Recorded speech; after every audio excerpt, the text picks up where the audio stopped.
নমস্কার বন্ধুরা, সুনিতাস blog and কিচেনে আপনাদের স্বাগত জানাই। আজকে তালের লুচি ও ক্ষীর দেখাবো। তার জন্য 250 গ্রাম দুধ ও 4 চামচ চিনি দিয়ে প্রথমে ফুটিয়ে নেব। এবার 50 গ্রাম খোয়া ক্ষীর দেবো, দিয়ে আরও কিছুক্ষণ ফুটাবো। যখন ক্ষীরটি গাঢ় হয়ে আসবে তখন কিছু ড্রাই ফ্রুট, কাজু ও কিশমিশ দেবো, দিয়ে অল্প সামান্য এলাচ গুঁড়ো দিয়ে আমরা ক্ষীরটি নামিয়ে নেবো। আমাদের ক্ষীর রেডি। এবার লুচির জন্য 250 গ্রাম ময়দা নেব ও 1 কাপ সুজি নেব, পরিমাণ মতো চিনি ও অল্প নুন নেব ও 1 চিমটে খাবার সোডা নেব।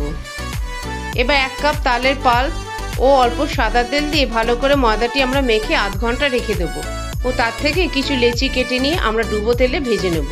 বন্ধুরা, ভিডিওটি ভালো লাগলে ইউটিউব থেকে দেখলে সাবস্ক্রাইব করে রাখবেন ও ফেসবুক থেকে দেখলে ফলো করে রাখবেন। অবশ্যই একটা লাইক দেবেন। আমাদের ডুবো তেলে এবার আমরা লুচিটা ভেজে নেব।